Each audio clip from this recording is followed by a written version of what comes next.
Bueno, quiero darles un saludo muy especial a todas y a todos, ¿verdad?, quienes van a tener participación en este curso. Yo recuerdo cuando yo llegué a tomar mi primer curso de estudios de género con la Universidad Nacional Autónoma de México y con la maestra y amiga Marta Patricia Castañeda Salgado, que es una de las promotoras de la investigación feminista. Entonces yo me sorprendía, me sentía con todo lo que contaban, ¿verdad? Estuvo Marcela Lagarde también como docente de ese diplomado de especialización en estudios de género. Tuve como maestra a Rosa Cobo, tuve como maestra a Amelia Valcárcel, a Celia Amorós, pues figuras, ¿verdad?, así de lujo de todos los estudios feministas. Entonces yo me sentía como que estaba entrando a ese lugar mágico, ¿verdad?, donde entró Harry Potter. Me sentí en Hogwarts y deslumbrada por todos esos conocimientos que yo no sabía, porque yo no me había enterado de todo lo que habíamos hecho las mujeres. Y no me había enterado porque hay políticas especialmente dirigidas a que no nos enteremos, a que no conozcamos ese papel protagónico que han jugado las mujeres a través de los siglos, ¿verdad? Entonces, yo creo fervientemente en la investigación. Creo en la investigación como una herramienta de cambio, como un medio de transformación y de verdad, de conocer, de profundizar en el mundo donde vivimos. No nos quedemos inermes ante la vida, ante la realidad, sino que tomemos parte. Y una manera de hacerlo es investigando, ¿verdad?, y yendo más allá de lo aparente. Yo elegí un texto que, como ya oyeron mi semblanza, me gusta también la literatura, ¿verdad?, y he tenido oportunidad de escribir varios textos, me gusta la poesía, y encontré un texto en estas lecturas que hacemos a través de la investigación que a mí me parece bellísimo. Por favor, la siguiente, y voy a tratar de darle lectura. Cuando los historiadores hacen solo la crónica de reyes, fechas y batallas, se prescinde de las mujeres.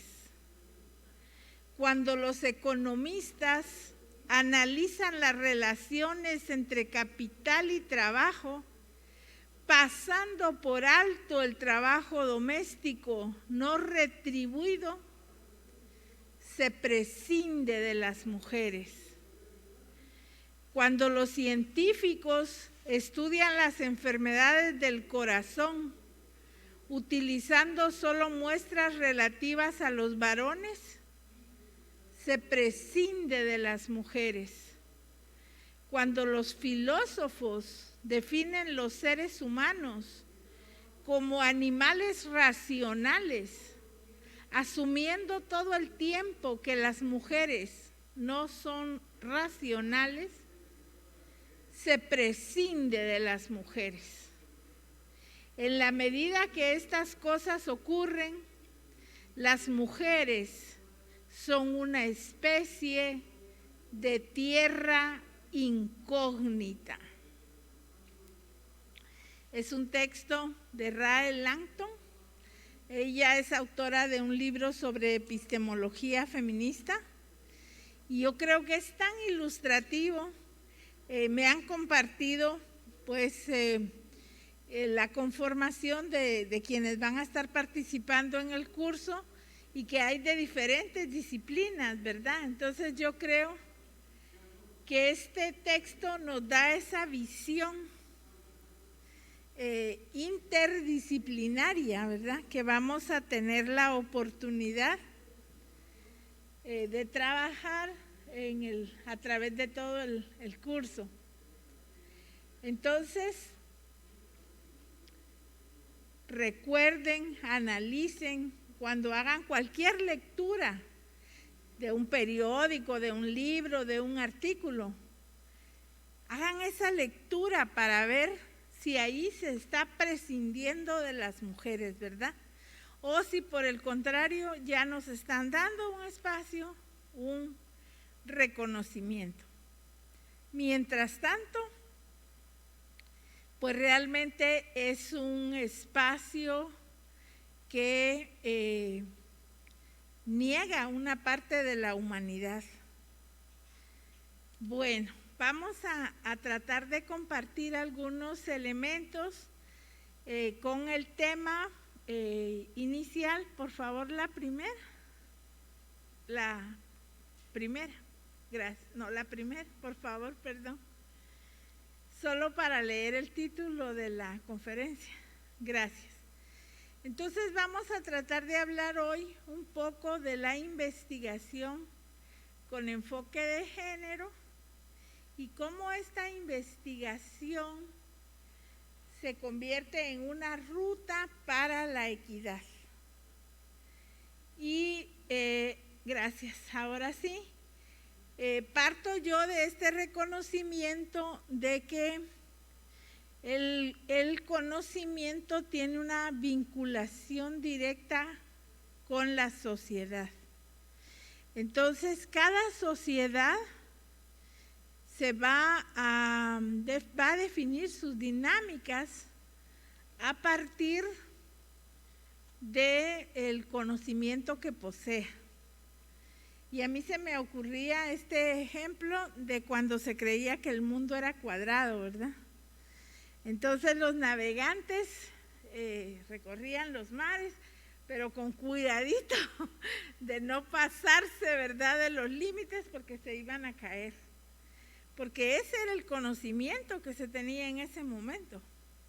Entonces tenía como límites muy, muy definidos ese mundo antiguo que se pensaba cuadrado. Y a partir de cada nueva experiencia que tenemos, vamos a estar como a la espera de los conocimientos. ¿Qué nos dice la ciencia, verdad? ¿Cómo ha ocurrido ahorita con toda esta pandemia, no? Primero no salíamos, nadie salía. Luego, pues ya con las vacunas, pues dando pasitos, ¿verdad? Ya asomando la cabeza fuera de la puerta. Y luego, pues ya con el uso de protocolos que se han diseñado desde esa investigación científica para que nos movamos pues con una mayor seguridad, ¿verdad?, en este nuevo mundo. Por favor. Bueno, entonces vamos a ver que el conocimiento no solo nos ayuda a explicarnos la realidad, no solo tiene un carácter explicativo, sino que está vinculado al ejercicio del poder. Entonces, ese conocimiento se va a emplear para justificar intereses particulares. Y esos intereses tienen que ver con privilegios, con toma de decisiones, con apropiación de recursos. Y entonces, en esa medida, quienes tienen el poder han definido cuál es el tipo de ciencia que se practica. Han definido de qué manera se va a tener la concepción de una filosofía, ¿verdad?, del mundo. Y por cierto, como hemos estado en sociedades con un carácter patriarcal, nos vamos a encontrar con que han sido desde estos intereses de sostener un sistema de dominio que se ha configurado una ciencia, un arte, una educación.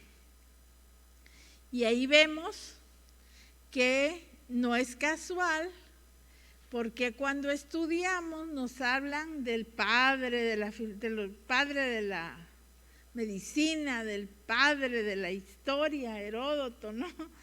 De los padres, todos padres, pero no nos hablan de que también han existido mujeres que han contribuido desde los diferentes ámbitos, desde las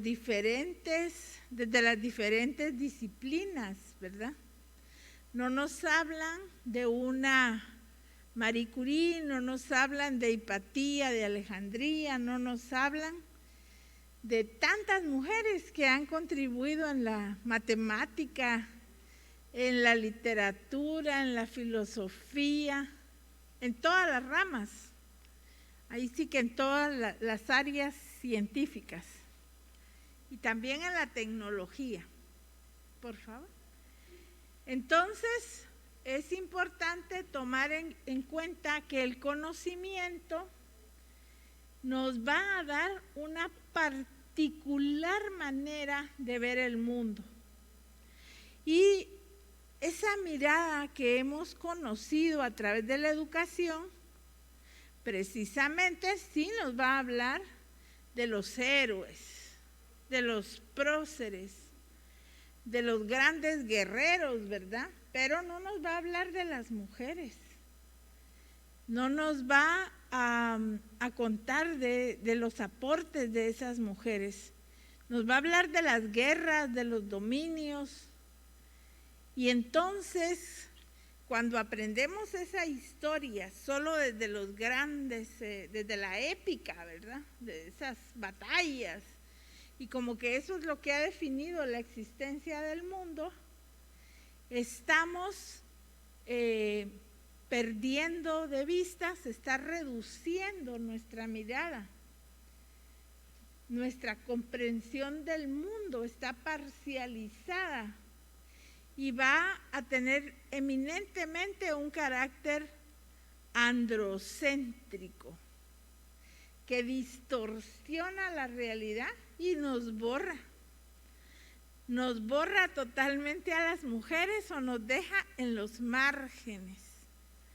Recientes descubrimientos nos muestran cómo desde la prehistoria, pues las mujeres jugábamos roles importantes para la preservación de la vida.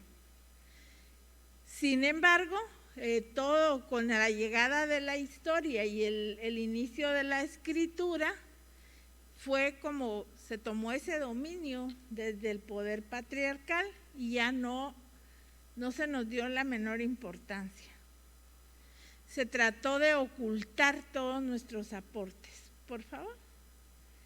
Bueno, cuando hablamos de conocimiento, ha tenido una vía de transmisión que es la educación, ¿verdad? Ahí a través de la educación es que vamos aprendiendo. Pero ¿qué ha pasado con la participación de las mujeres en la educación? Encontramos que la misma educación es una historia de exclusión. Y es una historia de exclusión porque las mujeres no podíamos tener acceso a la educación ni a la primaria, no digamos a la secundaria y menos a la universitaria. En el caso de Guatemala, tenemos una universidad que es de las más antiguas de América, es tricentenaria. Pero pasaron 2 siglos, un poquito más de los 2 siglos, para que dejaran entrar a estudiar a las mujeres. Y eso se evidencia, tienen como pinturas, ¿verdad? Grandes pinturas en el en Antigua Guatemala, donde está la primera sede de la universidad, y se ve como el doctor va en su caballo, ¿verdad? Que ya se graduó, pero no se ve ni una mujer por ahí, solo maestros, padrinos, etcétera, pero borradas del mapa. Hasta 1918, que se gradúa la primera mujer en farmacia. Por favor. Entonces, esa historia va a evidenciar que hay una marginación, ¿verdad?, que hemos vivido de todos los campos se nos ha marginado, no solo de uno, no solo de la ciencia, sino también del arte. Recordemos que las mujeres no teníamos permiso ni siquiera para participar en una obra de teatro. Solo el teatro isabelino, ¿verdad?, es un ejemplo, solo los hombres podían actuar. Y ellos se disfrazaban de mujeres en las representaciones, pero no permitían que ninguna mujer pudiera tener pues una presencia, ser parte de la trama, ¿verdad? Entonces esto ha sido posible porque el sistema se ha estructurado a partir de la demarcación de campos o ámbitos diferenciados para mujeres y hombres en la sociedad. Entonces a nosotras nos han relegado mucho al espacio privado, al espacio doméstico, prácticamente cárceles, ¿verdad? Porque estar solo confinada a la casa, ahorita lo vivimos todo el mundo con la pandemia, estar solo en 20 metros cuadrados, 10 metros cuadrados, dependiendo de los tamaños de las casas donde vivíamos. Pero esa ha sido la historia de las mujeres, estar confinadas. Y por eso cuando estudiamos la pintura, por ejemplo, vamos a encontrar muchos cuadros que nos muestran bodegones, así como acá, ¿verdad? Una copa, un jarrón, unas flores.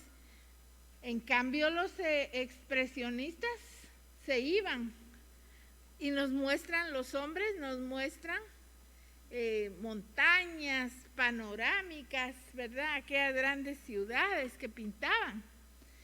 Y nosotras encerraditas, pintando florecitas, pintando nada más un jarrón que se me quebró, una taza que se me quebró. ¡Qué gran novedad en el mundo! Pero todo tiene una explicación por esa estructura de demarcar los espacios, separando lo privado y lo público. Gracias. Entonces vamos a encontrar a lo largo de toda la historia una serie de discursos hegemónicos que van definiendo nuestra participación en la sociedad, ¿verdad? Y estos discursos hegemónicos parten desde los griegos. Desde los griegos ya estábamos sentenciadas. Y tenemos a Aristóteles. Él dice que la sociedad o la comunidad es un cuerpo y que entonces los hombres van a tener una función, son una parte de ese cuerpo y las mujeres somos otra parte de ese cuerpo. Y por eso se ha hablado de la complementariedad y de que tenemos que encima buscar una media naranja, porque no somos naranja entera, sino solo una media naranja. Todo eso viene desde Aristóteles, imagínense. Luego vamos a encontrar con Rousseau. Él defiende esa separación de los espacios. Él es el ideólogo de la feminidad. Juan Jacobo Rousseau. Él dice que el espacio público es masculino y el espacio privado es femenino. Y lo plantea en un libro que antes a mí me tocó cuando yo estudié magisterio, me tocó leerlo, que se llamaba Emilio. No sé quiénes les tocó leer eso o ya no lo leen, ¿verdad? Porque ustedes son muchos más jóvenes, pero lo pueden encontrar en internet. Y ahí en Emilio está el capítulo 5, que es el libro de Sofía. Y ahí es donde él sienta las bases de cómo debemos comportarnos las mujeres. Y él dice, la educación de la mujer debe ser relativa a los hombres. O sea que solo podíamos educarnos para servir, ¿verdad? Para servirlos, para atenderlos, para cuidarlos, para quererlos. Y no podíamos aprender más nada, sino que toda la educación, así dice él, toda la educación de la mujer debe ser relativa al hombre. Entonces, pues condenadísimas, ¿verdad? Luego vinieron los biologicistas, ¿verdad? Y Darwin también. Y en el caso de los biologicistas, ellos decían, las mujeres no tienen esa capacidad racional, esa capacidad mental, porque su cráneo es más pequeño. Entonces no pueden pensar como piensa un hombre. ¿Cuántas libras de pensamiento tendremos cada quien según los biologicistas, verdad? Y pues Darwin, que siempre pues sostenía esta idea de que solo van a sobrevivir las especies más fuertes, ¿verdad? Entonces también allí nos reducían, nos descalificaban. Por favor. Entonces, realmente estuvimos por mucho tiempo privadas del derecho, de un derecho que por Naciones Unidas ha sido declarado como un derecho humano, ¿verdad? Como un bien público, como una responsabilidad colectiva, como es la educación. Pero costó que llegáramos hasta ese terreno. No nos dejaban salir de la casita. Por favor. Entonces, vamos a ver que pues a través de los siglos,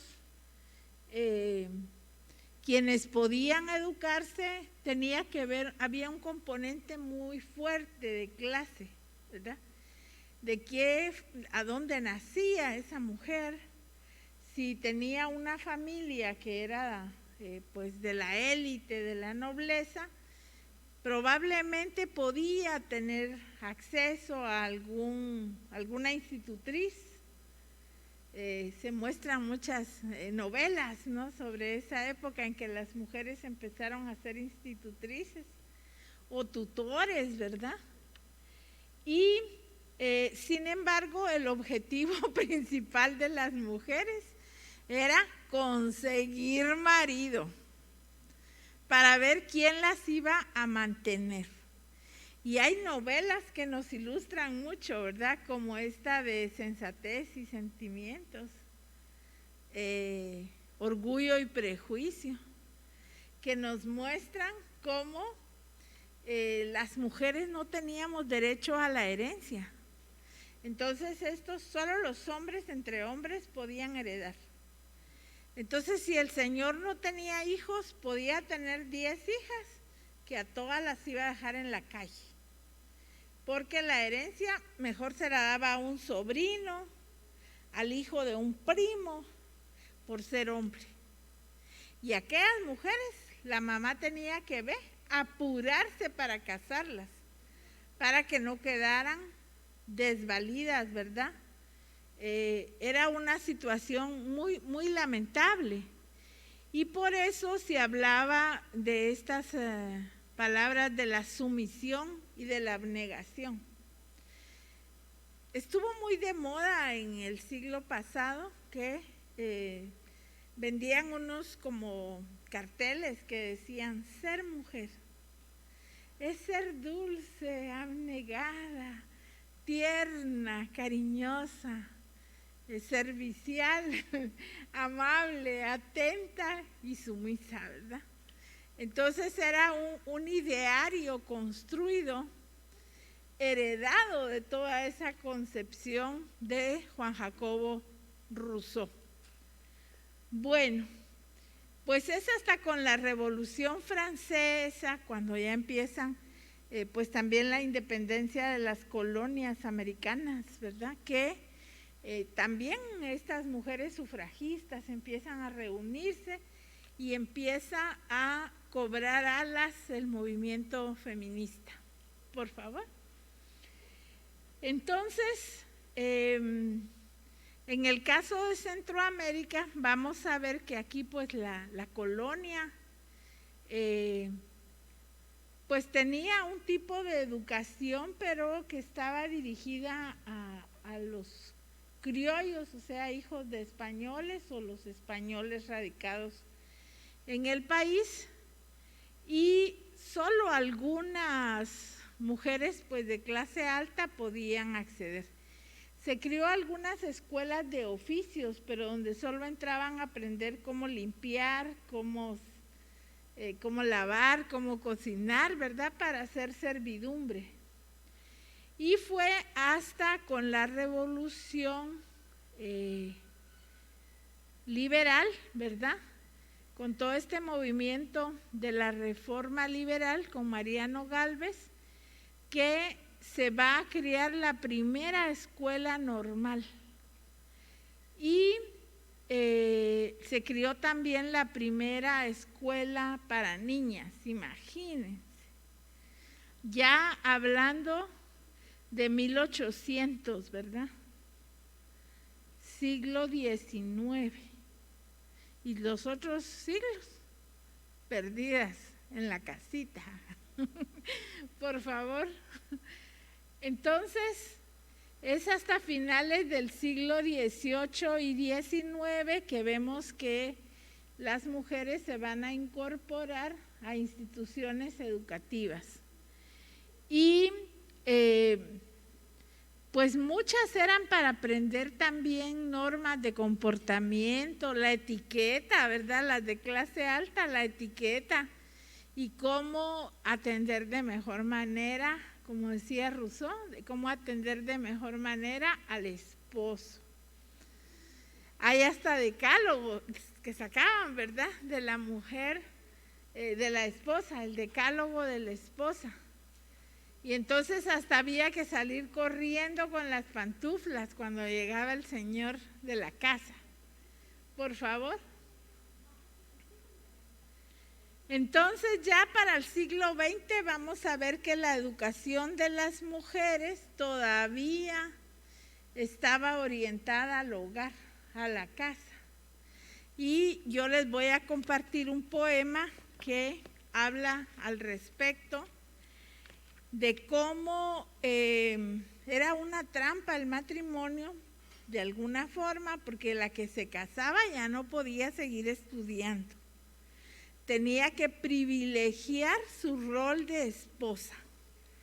Y el poema está en un libro que se llama Brujas y dice así: es necesario revertir el hechizo, ese que borra a las mujeres de los libros de historia, de las esferas de poder, de las antologías, ese que las encierra entre cuatro paredes con solo colocarles un anillo.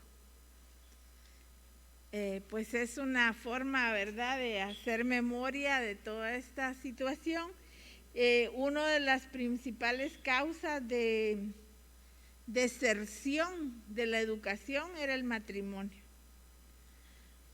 Incluso ya graduadas no llegaban a ejercer, las mujeres ya no ejercían en el siglo XX. una vez casadas ya no podían dedicarse a su profesión. Ay, qué triste. Bueno, por favor.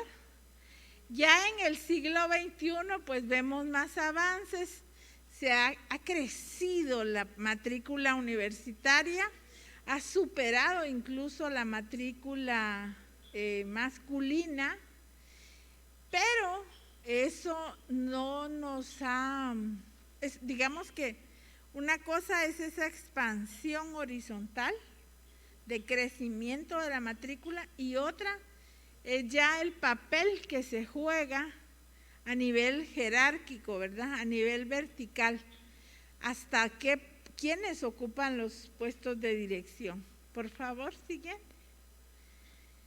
Entonces, en resumen, vemos que hay una vinculación muy directa en esa concepción de hacer del conocimiento un medio de poder.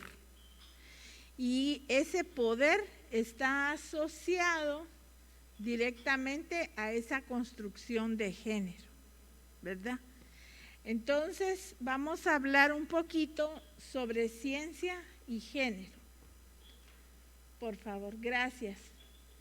Vemos aquí cómo se ha hecho de la educación un medio para ir fortaleciendo todas esas ideas rusonianas, y los libros de texto, por ejemplo, siempre van a dar privilegio a los personajes masculinos. Solo voy a citar el nombre de algunos libros. Se llama El hombre y su mundo, El hombre y la historia. Así son los títulos de algunos o muchos libros de texto, ¿verdad? Y no nos muestran, nos borran, pero nos borran de qué manera.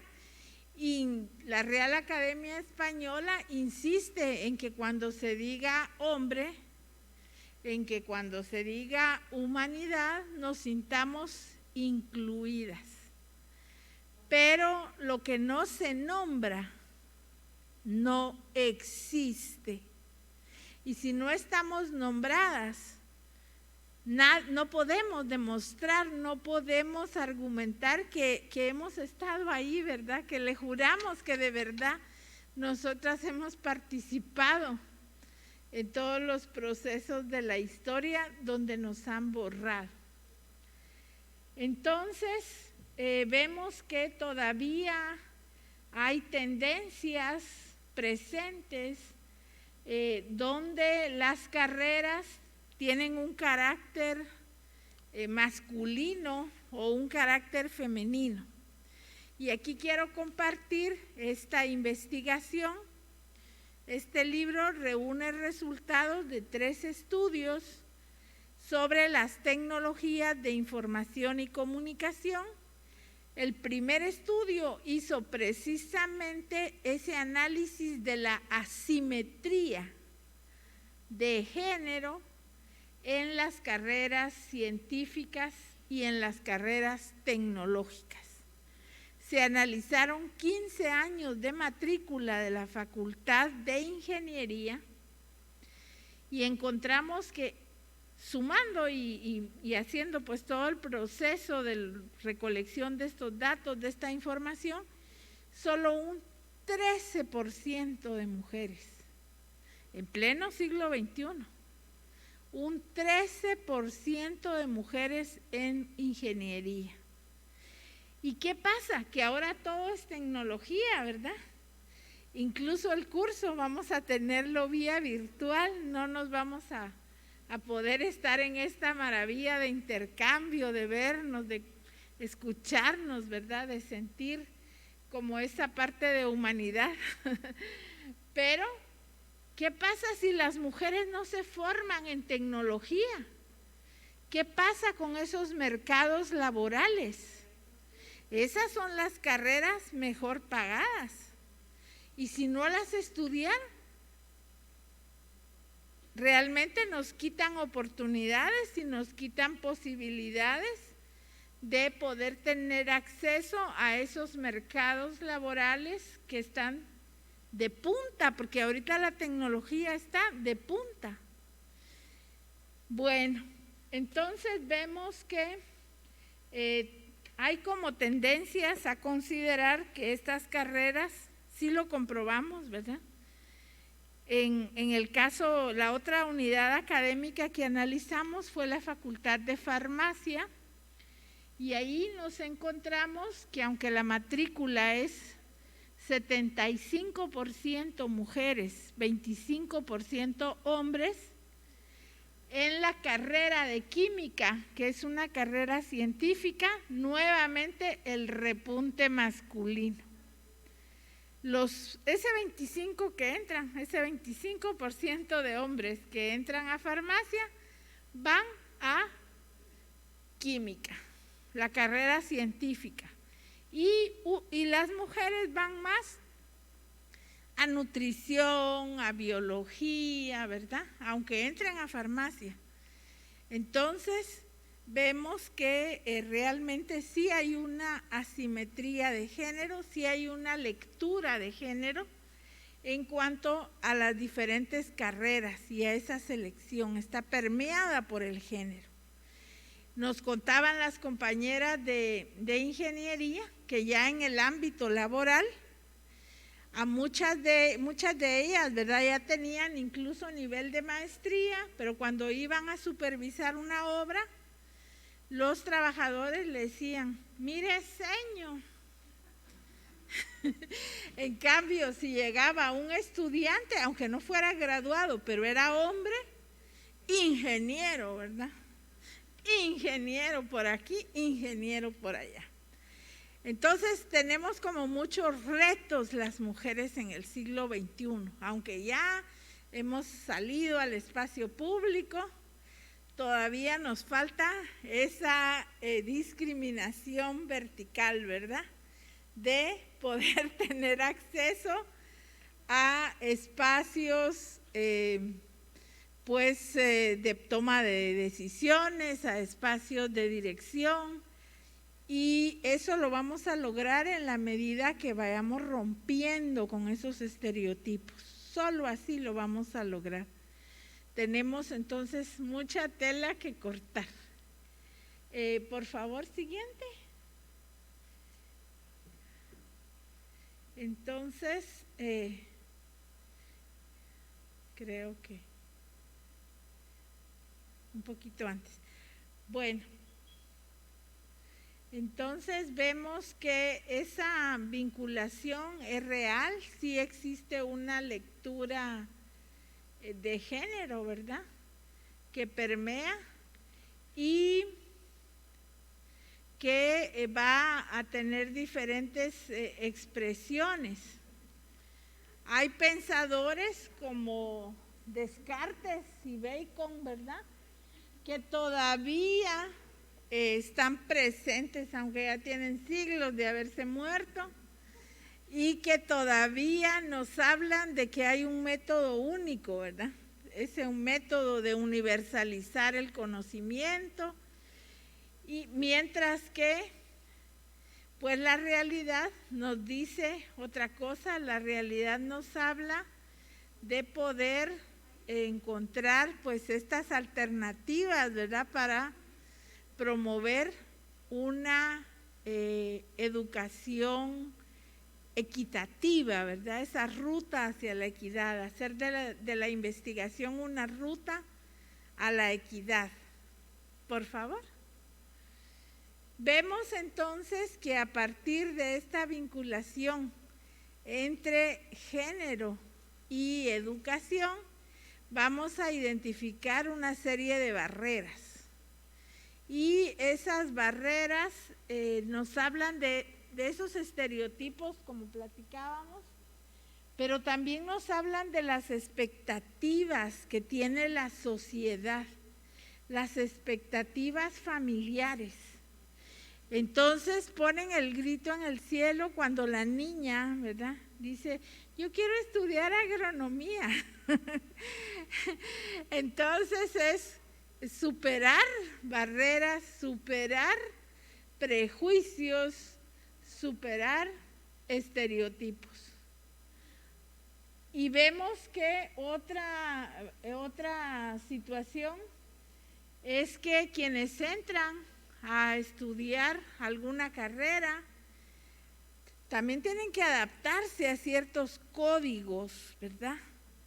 Nos comentaban las compañeras que entraron a ingeniería, ese 13%, que, por ejemplo, a la hora de salir de clases, corrían en las gradas, ¿no? Y aventaban en las gradas. Entonces ellas tenían que esperarse al último. Pero hay prácticas que demandan, ¿verdad?, que comportamientos que para ser aceptadas tienen que entrar en lógicas de poder y de competencia que no correspondería, ¿verdad? No correspondería. Entonces, por favor, siguiente. Hay dos categorías que el feminismo ha identificado y que tienen mucho que ver con esa exclusión, con esa discriminación a partir de la construcción de género. La primera es el techo de cristal, ¿verdad? Ese techo de cristal se le ha dado ese nombre porque son barreras que no vemos. Nadie nos está diciendo que no podemos llegar a ser la decana o la rectora de una universidad, nadie te lo dice directo. Pero cuando tú quieres, ¿verdad?, superarte, cuando quieres pasar de una categoría a otra, hay todo ese prejuicio. Y ahora les voy a comentar de una segunda investigación que dio como resultado este libro, Comunicación para la Equidad, y analizamos los medios de comunicación de la universidad. Imagínense, de la universidad. Y los hombres que estaban en la radio, hicimos un grupo focal.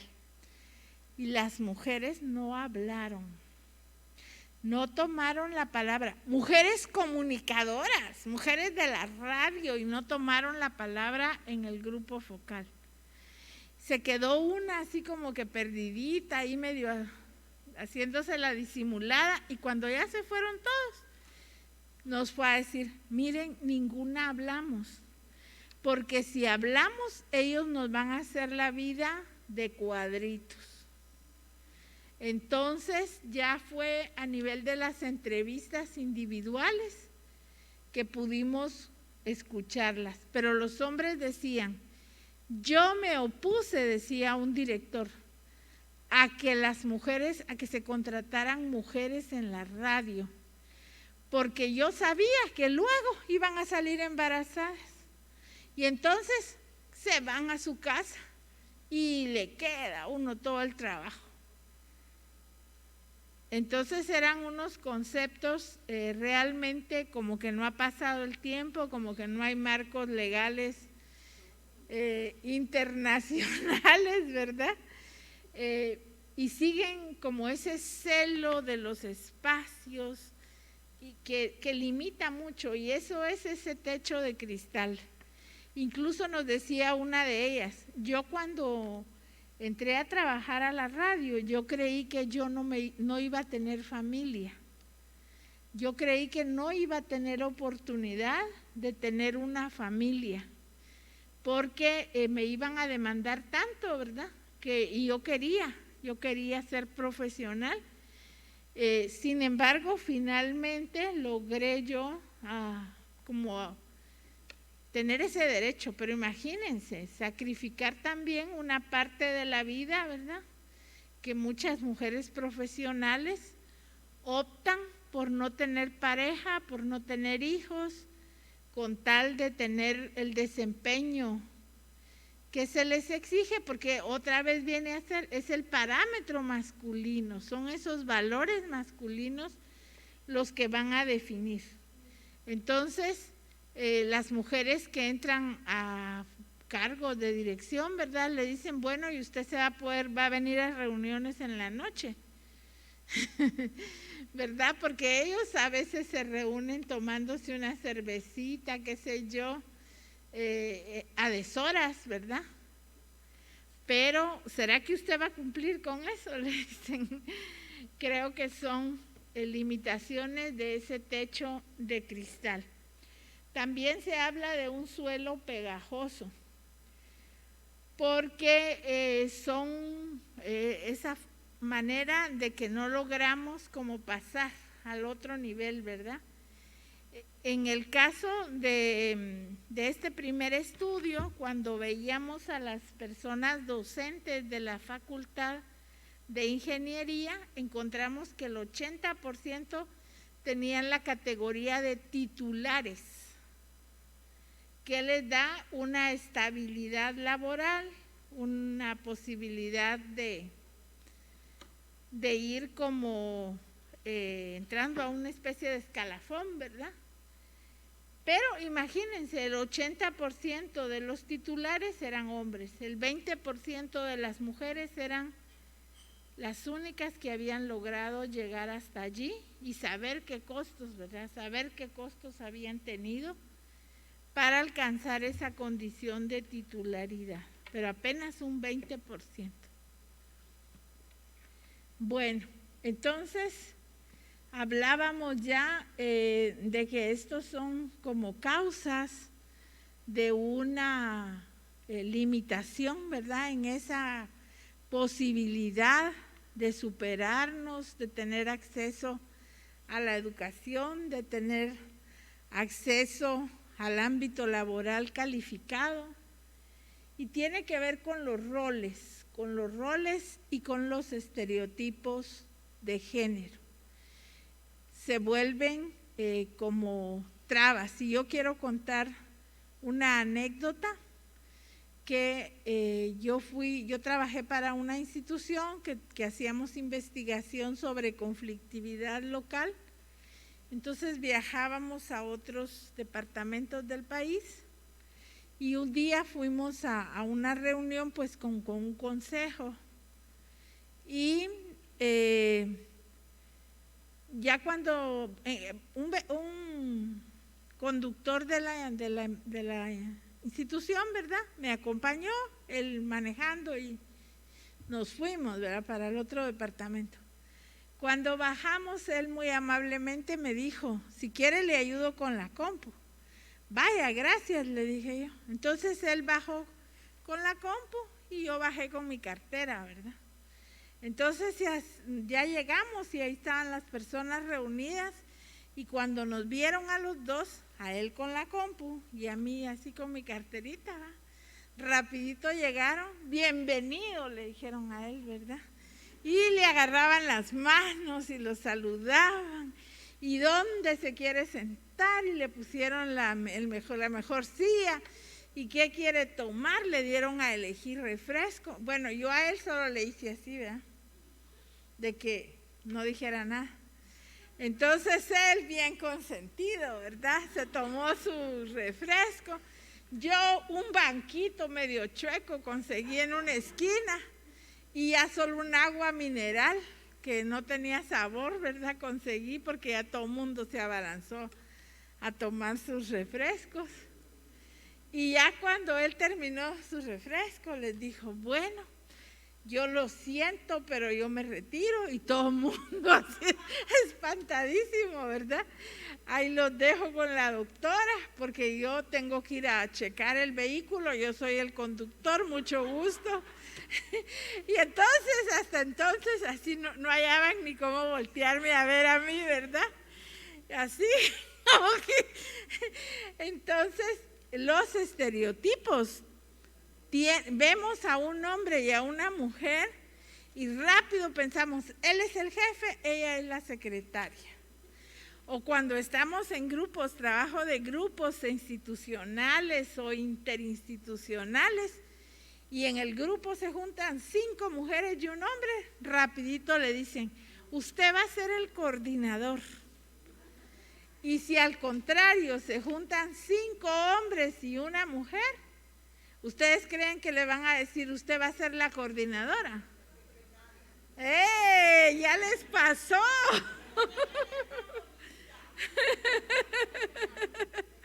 Ya les ha pasado lo mismo. Entonces, ¿qué nos habla eso? Que es un mundo, una sociedad permeada por esos prejuicios, por esos estereotipos, porque ya están predefinidos, ¿verdad?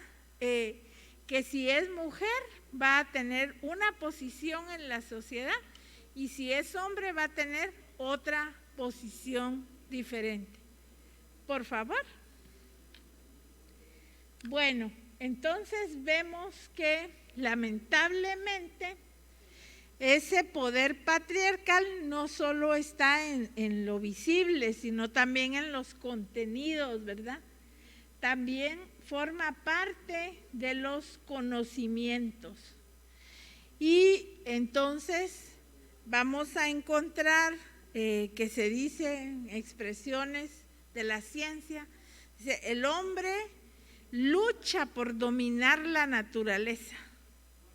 Y por eso estamos como estamos, porque quieren dominar la naturaleza, no interactuar de una manera respetuosa con ella, ¿verdad? Entonces hay una serie de expresiones de dominio que forman parte de esa construcción de la ciencia. Ya hay muchos ejemplos que podemos ir viendo a lo largo del curso. Vemos entonces pues que algunas pensadoras están ya planteando la necesidad de reconocer que la ciencia es un espacio generizado, ¿verdad? Como Rosy Braidotti, que expresa pues que no es cierto que sea un espacio neutral, no es cierto que haya un conocimiento neutral, sino que vamos a encontrar toda una política que no está dicha, ¿verdad? Está así como sobreentendida, pero que va a demarcar esos territorios a partir del género. Por favor. Entonces es importante, Sandra Harding dice que tenemos que realmente hacer una ciencia incluyente, hacer un conocimiento incluyente, porque no se ha reconocido esos aportes de las mujeres y eso es una tarea gigantesca. Es parte de los 100 años que decía la maestra Ángela Rodríguez, ¿verdad? Porque implica que hay que revisar los pensum de estudio. Significa que hay que reestructurar la programación de los medios de comunicación. Significa que hay que volver a empezar a escribir la historia, pero una historia que incluya a las mujeres. Pues yo pienso que desde las unidades de género, así como de la Universidad del Salvador, ¿verdad? Es una tarea inmensa promover esos cambios. Y como decía el maestro Danilo, solo con personas formadas, así como ustedes que van a tomar este curso, se pueden facilitar, ¿verdad?, esos cambios. Esta formación que ustedes reciben, pues ya les va a dar oportunidad de ir haciendo esos cambios, de entender la necesidad de hacerlos y de contribuir, de colaborar a hacer esos cambios. Bueno, vemos pues que hay una gran necesidad de buscar soluciones, de buscar salidas a todos esos siglos de patriarcado, ¿verdad? Y pues una de las fórmulas es la investigación.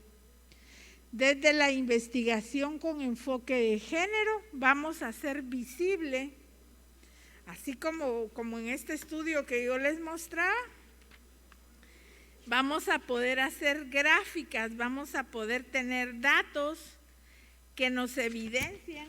Acá está la gráfica del 13% de mujeres en ingeniería, ¿verdad? Con los datos, con los números comprobables, ¿verdad? Aquí no me inventé nada. Y eso para eso sirve la investigación, para sustentar y poder afirmar los conocimientos que estamos planteando, las propuestas que estamos planteando. Y Alejandra Araiza propone que la teoría de género es esa mirada, ¿verdad?, que necesitamos en la educación, es esa mirada que necesitamos en la investigación para poder realizar conocimiento que de verdad incluya, ¿verdad?, tenga ese carácter inclusivo. Por eso este texto tiene ese nombre, Alternativas para una educación superior incluyente, pero para lograr eso hay que mostrar cómo están las cosas, hay que aportar los datos, y esos datos solo a través de la investigación lo vamos a poder aportar. Por favor. Entonces ya vamos llegando a nuestras conclusiones, ¿verdad? Ya vimos que el panorama nefasto, ya vimos de que hay necesidad de hacer cambios y vamos a ver ahora solo una probadita, ¿verdad? Solo algunos puntos claves voy a mencionar, pero la necesidad de hacer esa investigación incluyente. Y aquí es importante revisar la obra teórica de las mujeres o de los hombres que ya están haciendo estudios con enfoque de género. Yo me voy a referir a mi maestra, la doctora Marta Patricia Castañeda Salgado. Ella es coordinadora del programa de investigación feminista del Centro Interdisciplinario en Ciencias y Humanidades de la Universidad Nacional Autónoma de México, y ella dice que el feminismo es una revolución epistémica. ¿Y por qué dice que es una revolución epistémica? Y lo voy a sintetizar con una imagen. Ustedes han visto el hombre del Vitruvio que pintó Leonardo da Vinci. Es un hombre sin ropa, ¿verdad?, que está así con los brazos abiertos y las piernas abiertas adentro de un círculo que constituye el mundo, ¿verdad? ¿Y qué hace el feminismo con esa imagen? ¿Qué hace con el conocimiento? ¿Cómo hace esa revolución epistémica? Pues sencillamente corrió al hombre para un ladito y puso a una mujer a la par con los brazos y las piernas abiertas. Entonces, eso es ampliar la visión del mundo, ampliar la visión epistemológica. Y eso es lo que ha venido a hacer pues esta investigación con enfoque de género. Romper con el androcentrismo. Ya no solo vamos a estudiar a los hombres y el hombre y la ciencia, y el hombre y su mundo, el hombre y la geografía, no. Ahora hay que estudiar pues todas las identidades de género, ¿verdad? Ahora hay que estudiar cómo las mujeres también están presentes en cada campo, en cada ámbito, en cada disciplina. Entonces eso implica pues la necesidad de investigar, de conocer cuáles son las condiciones de vida de las mujeres, cuáles son las necesidades vitales de esas mujeres, y romper también con la idea del eterno femenino. Las mujeres somos diversas. No es lo mismo estudiar a las mujeres del área urbana de la colonia Escalón, que estudiar a las mujeres del área rural de Suchitoto, que estudiar a las mujeres indígenas no es lo mismo que estudiar a las mujeres migrantes que están cruzando, ¿verdad?, fronteras en búsqueda de otros horizontes. Entonces esas son dos rupturas: romper con la visión de solo el hombre al centro para colocar a la par a las mujeres y no pensar que decir mujer abarca a todas. Somos diversas. Así que de hoy en adelante, en sus trabajos que van a realizar, no van a hablar de la mujer como algo universal y único, sino vamos a hablar de las mujeres. Bueno, entonces esta nueva mirada trata de reconfigurar, ¿verdad?, un imaginario social donde estén presentes esas necesidades, esas condiciones, esas propuestas de las mujeres. Y para hacerlo, pues tenemos mucha tarea de investigación, pero qué tarea de investigación más grande que hay que hacer. Y esa investigación, pues tiene un papel crucial para configurar una nueva ciencia, ¿verdad?, que es lo que, una ciencia incluyente. Tenemos que hacer investigación, tenemos que desmontar pues todo ese andamiaje androcéntrico para empezar a ver, a reconocer a nuestras ancestras.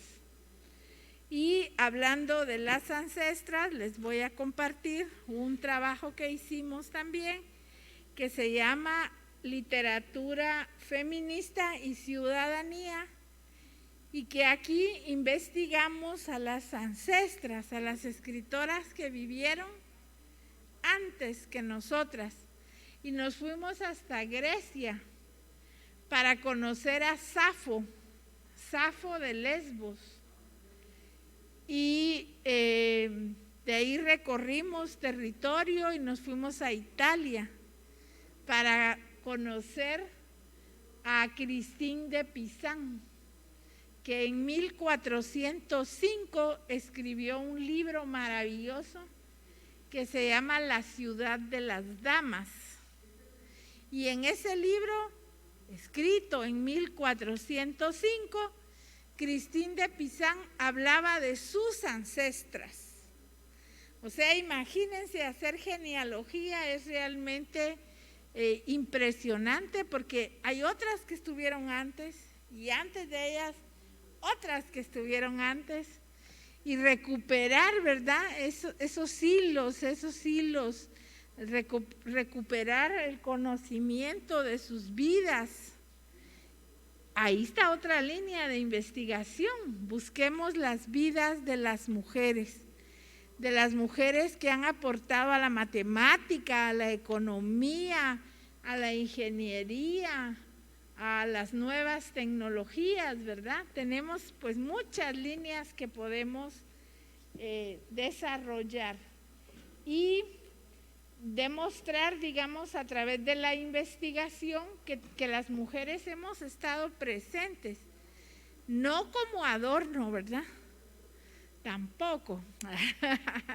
No, somos bonitas, pero tampoco como adorno, sino que hemos estado activas, participando de una manera activa.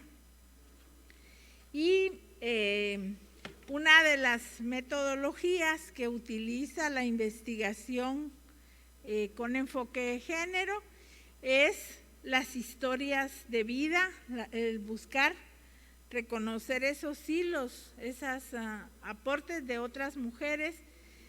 ¿Para qué queremos conocer su vida si ya se murió? Pues porque estas mujeres pueden ser referentes para las nuevas generaciones. referentes paradigmáticos que motiven a otras generaciones a seguir sus recorridos. Y así desarrollamos un estudio. Acá, desde allá no van a ver mucho, pero es la escritora Luz Méndez de la Vega. Ella es pionera de incorporar el feminismo en la academia en Guatemala. Y a través de este estudio denominado Pensamiento Crítico con Perspectiva Feminista, pues se ha recuperado todas esas contribuciones. Imagínense que ella logró que la Real Academia Española emitiera los títulos universitarios en femenino. Ella hizo esa ponencia para un congreso, generó un debate, pero lo logró.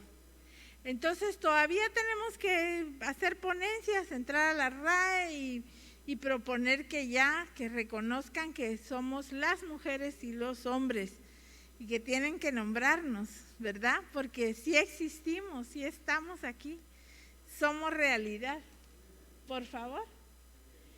Entonces, pues vincular esa vida de las mujeres a la ciencia es pues un reto grande, ¿verdad? Un reto grande de investigación. Encontrar, hacer arqueología prácticamente, entre ese silencio, entre todo ese silencio que nos han tenido, ¿verdad?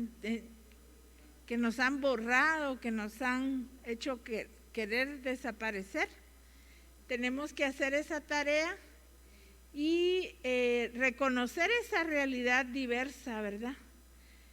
Pero romper con esa idea ya de que hay verdades absolutas, sino que tenemos conocimiento situado que hay que profundizar, ¿verdad? Y apropiárnoslo. Por favor. Bueno, entonces no solo hay que cuestionar que nos han callado, sino los métodos que han utilizado. Y tenemos que cambiar los métodos de investigar. Esa es una gran tarea también. Tenemos que aprender nuevas metodologías, salir ya de esa búsqueda de querer universalizar el conocimiento y reconocer esa diversidad de conocimientos. Por favor. Entonces, bienvenidas al curso. Tienen unos retos enormes que librar y eso significa que van a tener que hacer rupturas con lo aprendido. Exacto, muchas gracias, maestra Ángela Rodríguez. Vamos a tener que desaprender para aprender y ya no estar afanadas en querer hacer un conocimiento objetivo, un conocimiento neutral, porque el que ha existido hasta el momento, no de neutral ni de objetivo, no ha tenido nada, sino que es un andamiaje para sostener un poder, un dominio. Por favor. Entonces yo les invito a que trabajemos el sueño lejano, el sueño ideal, la igualdad. Pero el camino, la ruta que tenemos hoy presente y en la que podemos aportar es la equidad, ¿verdad? Y esa equidad la vamos a conseguir incorporando, por favor, el conocimiento para saber también cuál ha sido la contribución de las mujeres. La investigación con enfoque de género es un medio para conseguir la equidad en la producción de conocimientos. Por favor, la última. Gracias. Ya terminamos. Entonces, que el cambio de pensamiento esté como un punto central en nuestras agendas. Muchas gracias.